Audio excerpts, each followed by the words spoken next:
Hello guys. तो आज हम पढ़ेंगे rules of debit and credit. यानी कि जितने भी इससे पहले वाले लेक्चर में हमने आप वो देखे थे accounts, real account, personal account, nominal account, उन सब के कुछ रूल्स होते हैं जिनके हिसाब से हम जर्नल एंट्री को डेबिट या क्रेडिट कर सकते हैं, ट्रांजैक्शंस को।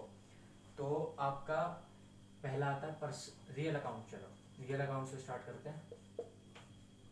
ठीक है, रियल अकाउंट। अब एक होती है बैलेंस शीट, एक तरीके की स्टेटमेंट होती है। इसमें यहाँ पे आती है लाइबिलिटीज और इधर आते हैं एसेट्स। ये ठीक है, एसेट्स में आती है बिल्डिंग, लैंड, प्रॉपर्टी कोई भी, गुडविल, कैश। जितने भी रियल अकाउंट के मैंने आपको बताए थे कि उसमें टेंजिबल इंटेंजिबल एसेट्स आते हैं, तो टेंजिबल एसेट्स आपके ये रहे और इंटेंजिबल एसेट्स जैसे गुडविल। ठीक है, तो और इधर आती है कैपिटल हो गया, क्रेडिटर्स हो गए, ये सब लोन वगैरह सारा इधर आ जाएगा, डिबेंचर्स, लॉन्ग टर्म बोरिंग्स वगैरह। अब उसके बाद ये जो एसेट्स होते हैं इनका होता है डेबिट बैलेंस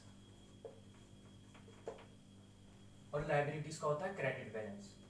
तो आप जो भी आपके पास इस टाइम कॉपी वगैरह हो उसमें आप ये बड़ा बड़ा लिख लो।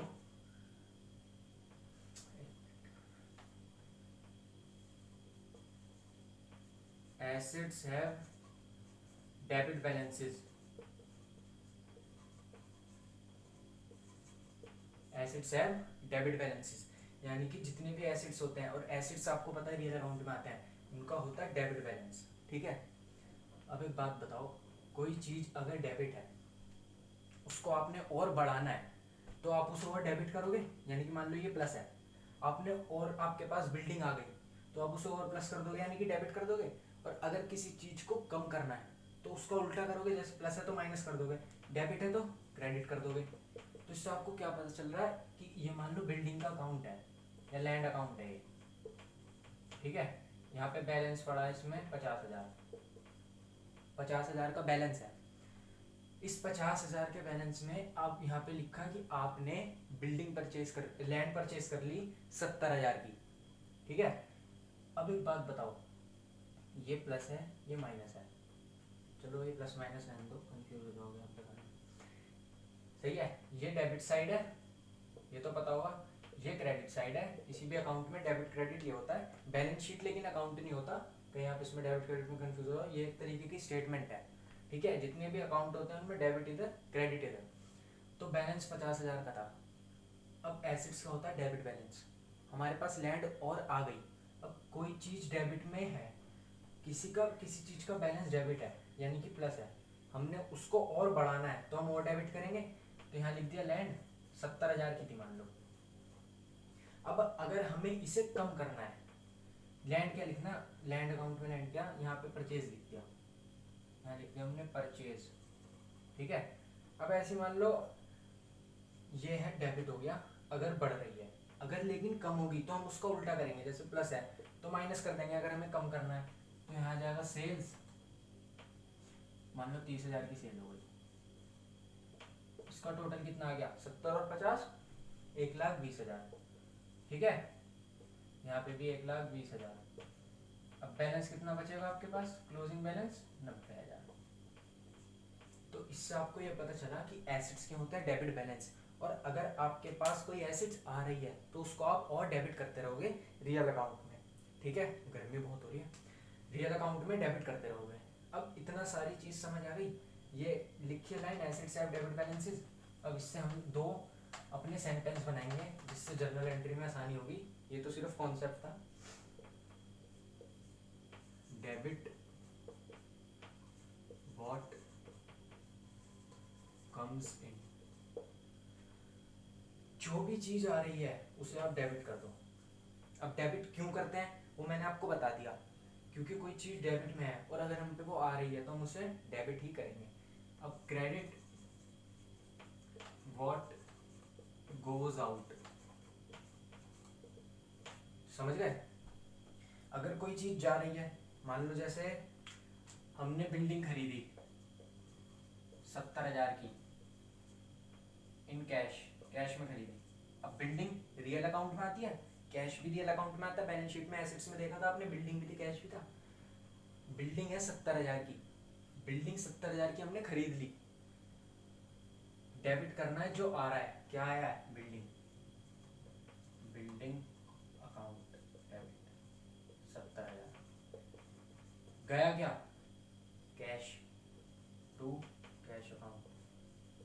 Credit what goes out 70,000। ये टैली कर गई हमारी जनरेट। यहाँ आ जाएगा बीइंग बिल्डिंग परचेज्ड। तो ये सिंपल सा रियल अकाउंट का रूल था कि हम debit what comes in credit what goes out क्यों करते हैं। सही है, ये मैंने आपको बता दिया। इससे आपको जितने भी रियल अकाउंट मिलेंगे वहाँ आपको ये बात क्लिक कर जाएगी एकदम कि हाँ एसेट्स का बैलेंस डेबिट होता है, और अगर बढ़ाना है तो हम डेबिट ही करेंगे। ठीक है,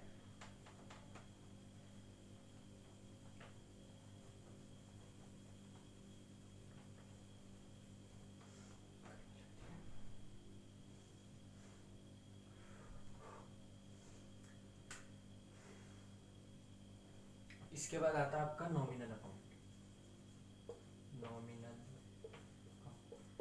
नॉमिनल अकाउंट में मैंने आपको दो चीजें बताई थी, एक तो होते हैं एक्सपेंसेस और एक होती है income.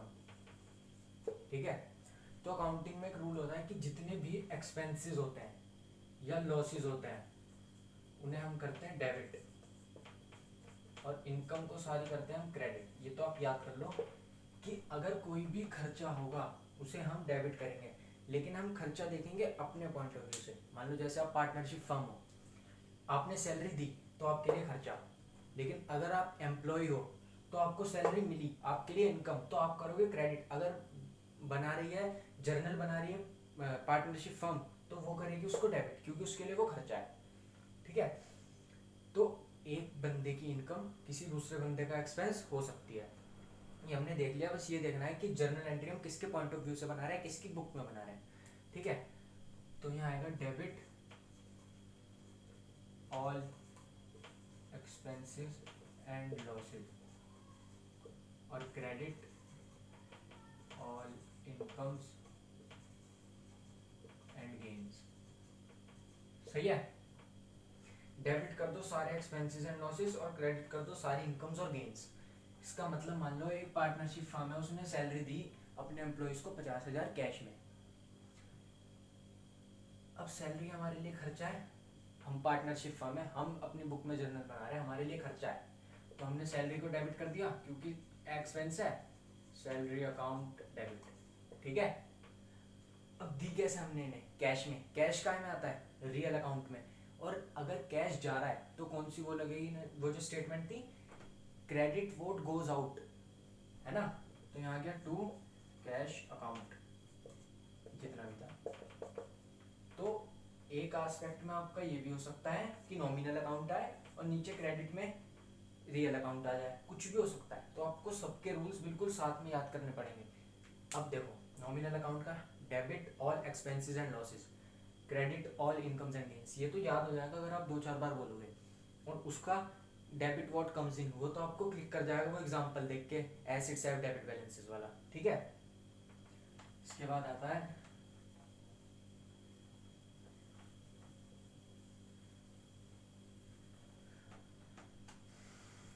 Personal account. Personal account में कौन आता है, पर्सन, राम श्याम कैरी मिनाटी। तो राम श्याम कैरी मिनाटी हो गया, सही है। और बाकी जितने भी मोहन मोहन सबको ले लो, ये सारे हमारे पर्सन है। अब कोई एक बंदा किसी दूसरे बंदे को कोई चीज देगा तो दो पार्टी हो गई, एक जो वो चीज को ले रहा है और दूसरा जो दे रहा है, यानी कि एक रिसीवर हो गया और एक हो गया गिवर, है ना। जैसे कोई भी ट्रांजैक्शन हुई है, एक तो रिसीवर होगा जो रिसीव करेगा गुड्स, और एक क्या होगा, गिवर, है ना। रिसीवर जिसको मिलेगा जो देगा, ठीक है, जिसको मिलेगा जो देगा। इतनी बात हमने कर ली। इसके बाद अब हमने इसमें से डेबिट किसको करना है और क्रेडिट किसको करना है। तो डेबिट द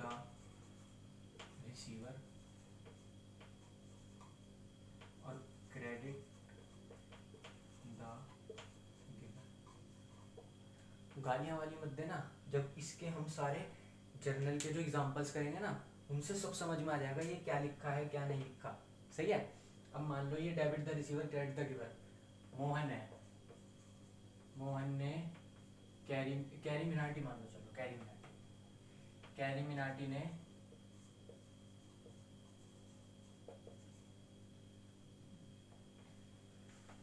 मोहन को गाली दी। ठीक है, कैरी मिनाटी को तो जानते हो, बस तो तुम समझ गए होगे क्यों लिखा है। कैरी मिनाटी ने मोहन को गाली दी, रिसीव कौन कर रहा है गाली, मोहन, तो मोहन काउंट। सही है, डेबिट द रिसीवर, रिसीव किसने करी गाली, मोहन ने, तो डेबिट कर दिया। अब कैरी मिनाटी इसने गाली दी, यानी कि ये क्या हो गया, गिवर, गिवर को क्या करेंगे हम, credit to Carry Minati account. Simple. तो एक बार दोबारा बोलते हैं, रियल अकाउंट में debit what comes in, credit what goes out. Personal account में debit the receiver credit the giver, और नॉमिनल अकाउंट में debit all expenses and losses और credit all incomes and gains. Simple सा topic है। इसके बाद हम देखेंगे कि कितने सारे जो मतलब जर्नल एंट्री होती है उनके जितने सिंपल बेसिक वाले एग्जांपल है वो सारे हम अगले लेक्चर में देखेंगे। ठीक है, थैंक यू गाइस।